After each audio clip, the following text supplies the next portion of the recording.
Good afternoon, students. Myself, Professor Uday Patel. Today we study about effect of source inductance.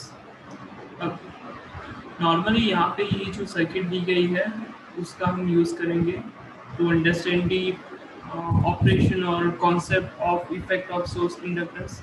यहाँ पे आपका source के साथ एक ये इंडक्टेंस लगाया गया है। T1 टू T4 आपके थाइस्टर लगाए गए हैं और यहाँ पे आपका I0 करंट है और लोड आपका हाईली इंडक्टिव लोड है। अब बात आती है कि जब आपका ऑपरेशन होगा तो कैसे परफॉर्म होगा कि यहाँ से आपका एक करंट फ्लो होगा, इंडक्टर्स के साइड से जाएगा। T1 के थ्रू अगर आपका जाता है तो यहाँ से आपका करंट आगे जाएगा, यहाँ पे आपका T2 के थ्रू आपका करंट यहाँ पे आपका फीडबैक होगी, मेनली सोर्स तक पहुँच जाएगा। अब मेनली चीज़ क्या है कि जब आपका पॉजिटिव साइड साइकिल से आपका नेगेटिव साइकिल में जब आपका कन्वर्जन होता है तो उस टाइम की कंडीशन में होना क्या चाहिए कि T1 and T2 thyristor of हो जाने चाहिए क्योंकि रिवर्स डायरेक्शन में आपका करंट फ्लो है। बट ऐसा नहीं होगा क्योंकि आपका लोड हाईली इंडक्टिव लोड है। ऐसे यहाँ पे भी आपका इंडक्टर लगाया गया है तो वो अपना क्या करेंगे, वो अपना एनर्जी डिस्ट्रीब्यूट करेंगे और उस कंडीशन में T1 and T2 thyristor fraction of second के लिए क्या होंगे, ऑन होंगे।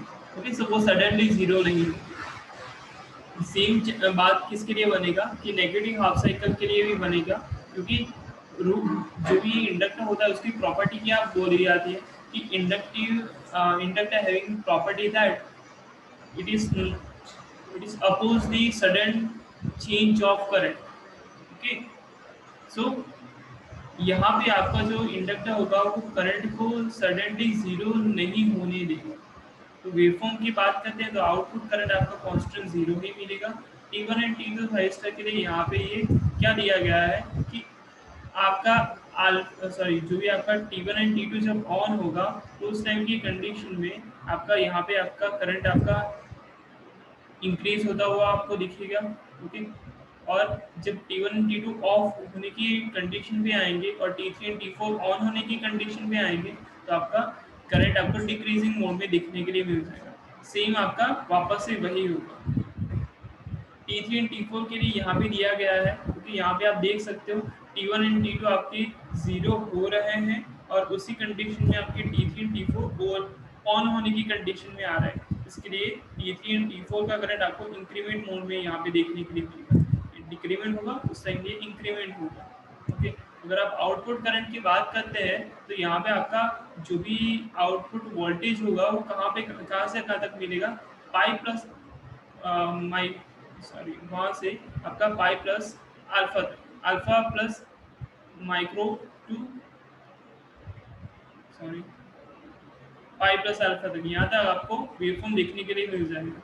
यहाँ पे आप क्लियर देख सकते हो कि यहाँ पे आपका T1 एंड T2 जब तक ऑन है तो उस कंडीशन में ये नेगेटिव में कुछ आपका वोल्टेज आ रहा है। क्यों? क्योंकि आपका इंडक्टर उस कंडीशन में क्या रहा होगा, इस इतने पोर्शन में आपका इंडक्टर अपना एनर्जी रिलीज करा होगा सर्किट के अंदर, इसीलिए। ओके, तो ये है effect of source inductance. After में power factor improvement technique, we all know that power factor improvement technique बहुत सारी है। ओके, अगर आपने प्रीवियसली काफ़ी सारे जो भी थियरीज में भी देखा होगा कि सिंक्रोनस कंडेंसर होता है, कैपेसिटर बैंक्स होती है, वो पावर फैक्टर को इम्प्रूव करवाती है।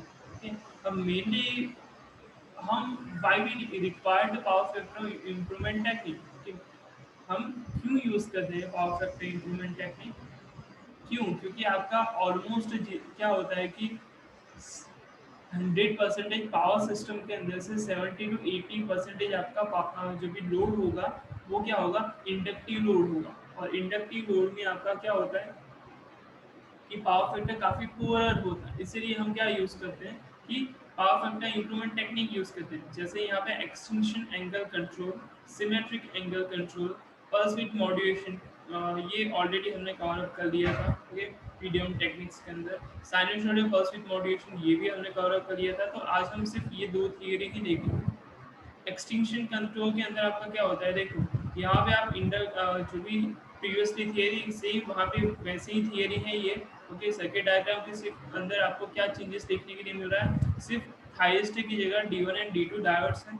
आपका इंडक्टिव लोड है, इसलिए फ्री व्हीलिंग डायोड यहाँ पे लगाया गया है, किसके लिए, कंटिन्यूस कंडक्शन मोड में रहे इसके लिए। ओके, तो आपका सप्लाई वोल्टेज ये रहा। ओके, लोड वोल्टेज क्या होगा आपको यहाँ पे T1 एंड D1, जब आपका T1 यहाँ पे करंट से आपका फ्लो होगा और D1 के थ्रू आपका करंट जाएगा, तो उस कंडीशन में जो भी आपका लोड वोल्टेज होगा वो कुछ आपको इस तरह मिलेगा। ओके, और बीटा टाइम के बाद आपका क्या होगा, जो भी T1 थाइस्टर को डिस्कनेक्ट किया जाएगा और जो भी आपका इंडक्टर का एनर्जी जो रिलीज होने वाला है वो फ्रीव्हीलिंग डायोड के थ्रू आपका रिलीज होगा। ओके, आउटपुट करंट आपका ऑलवेज कांस्टेंट रहेगा। ओके, दूसरा कि सप्लाई करंट है, ओके, वो कुछ आपको इस तरह मिलेगा। जब भी आपका क्या होगा, T1 एंड D1 आपका ऑन होगा तो ही, या T2 एंड D2 ऑन होगा तो ही आपका क्या होगा, मेनली आपका यहाँ पे सप्लाई करंट आपको देखने के लिए मिल जाएगा। ठीक है, अब आगे की थियरी देखते हैं। दूसरी थियरी जो भी है वो किसके लिए है, mainly symmetrical sorry symmetric angle control के लिए। सिमेट्रिक एंगल कंट्रोल के अंदर आपका क्या होता है कि जो भी यहाँ पे मेनली पॉजिटिव हाफ साइकिल के अंदर जो भी आपका जितना वेवफॉर्म मिलेगा उतना ही आपका वेवफॉर्म आपको नेगेटिव हाफ साइकिल के लिए मिलेगा, यानी आपको सिमेट्रिकल वेवफॉर्म आपको देखने के लिए मिल जाएगा। ओके, तो उस कंडीशन में आपका सप्लाई करंट के वेवफॉर्म ये आएगा और आपका mainly positive and negative cycle में सॉरी रिस्पेक्टिवली आपका जो भी सप्लाई करंट का वेवफॉर्म है वो कुछ आपको इस तरह दिखता है। ओके, आफ्टर देन है dual converter. Okay, dual converter के ऊपर से आपको ये पता चल गया होगा कि यहाँ पे दो कन्वर्टर यूज किए गए हैं। ये पर्टिकुलर एक कन्वर्टर है, ये दूसरा एक कन्वर्टर है, यहाँ पे दो इंडक्टर लगाए गए हैं और यहाँ पे आपका इंडक्टिव लोड है। ओके, अब ये P कन्वर्टर है, ये N कन्वर्टर है। ओके, यहाँ पे सेम अगर आप देखने के लिए जाते हो तो 230 वोल्टेज 50 हर्ट्ज मेन सप्लाई दिया गया है, यहाँ पे भी सेम दिया गया है। ओके, तो यहाँ पे आपका क्या होगा कि एक कन्वर्टर इंडक्टर की इन्वर्टर की तरह वर्क करेगा, दूसरा कन्वर्टर आपका रेक्टिफायर की तरह वर्क करेगा। उस हिसाब से आपको V01 एंड V02 आपको रिस्पेक्टिवली वोल्टेज मिलेंगे। ठीक है, अब आप ये ऐसा सोच रहे होगे कि इसके अंदर से कौन सा रेक्टिफायर होगा कौन सा इंडक्टर होगा, वे वो कैसे पता चलेगा, तो वो पता चलेगा या वो आप कंट्रोल कर सकते हो by using control angle. Okay, यहाँ पे जो भी आपका मेनली फायरिंग एंगल प्रोवाइड करोगे, ओके, उसका फायरिंग एंगल ये ड्यूल कन्वर्टर के लिए एक फायरिंग एंगल का कंडीशन है α1 plus α2 is equal to 180 degree. Okay, यानी यहाँ पे आप क्या बोल सकते हो कि अगर यहाँ पे आप 90 डिग्री देते हो तो यहाँ पे भी आपका 90 डिग्री होगा, यहाँ पे 100 डिग्री देते हो तो यहाँ पे आपको 80 डिग्री होना चाहिए दोनों का। सो आप α1 एंड α2 जो ये कन्वर्टर एंड ये कन्वर्टर के फायरिंग एंगल होंगे, उनका दोनों का समेशन कितना होना चाहिए, मस्ट बी 180 डिग्री होना चाहिए। ठीक है, it is very important condition for dual converter.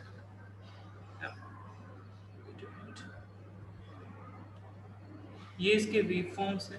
Okay, ये आपका सप्लाई वोल्टेज होगा जो AC है 50 हर्ट्ज का, ये आउटपुट वोल्टेज है। ओके, यहाँ पे आप देख सकते हो कि ये यहाँ पे इस तरह दिया गया है जो अभी तक हमने पढ़ा। ओके, उसके अंदर आप ऑलरेडी पढ़ चुके हो कि मेनली आपका इंडक्टिव लोड होता है वो सडनली जीरो नहीं होगा। नेगेटिव हाफ साइकिल जब आपकी स्टार्ट होगी उस कंडीशन में आपका क्या होगा, थोड़ा सा आपका पोर्शन क्या रहेगा, नेगेटिव हाफ साइकिल में आपको जाता हुआ दिखेगा, उसके बाद वो जीरो होगा। Now, why we get output voltage always in positive? Okay, because अगर आप यहाँ से देखोगे तो ये आपका है, देखो यहाँ से आपका positive to negative current flow हो गया। ओके, यानी कि T1 एंड T2 था स्टार के ऑन हुए। इस साइड से देखते हो तो यहाँ पे देखो, ओके, यहाँ से इस साइड से आप चाहोगे तो इस साइड आपको मिलेगा। ओके, कि इस कंडीशन में भी आपको पॉजिटिव नेगेटिव U02 का इस तरह है। ओके, नीचे पॉजिटिव है ऊपर नेगेटिव है, तो उसकी रेफरेंस पोलैरिटी में के अंदर ही आपका करंट फ्लो हो रहा है। ओके, इसलिए आपको दोनों कंडीशन में आपको जो V0 मिलेगा वो पॉजिटिव ही मिलेगा। ओके, आउटपुट वोल्टेज सॉरी ये V01 के लिए है, ये V02 के लिए है, ये भी आपको पॉजिटिव ही आपको मिल रहा है, वो आप देख सकते हो। Okay, V1 is equal to V01 plus V02, तो आप इन दोनों वेव फॉर्म को एडिशन करो तो आपको ये फॉर्म मिलेगा। ओके, सो आप ये बोल सकते हो कि आपको V0 I0 जो भी पॉजिटिव भी मिल रहा है, नेगेटिव भी मिल रहा है। ओके, तो ये चारों चार क्वाड्रेंट में ऑपरेट हो रहे हैं by with respect to V01 and V02। Okay, thank you so much.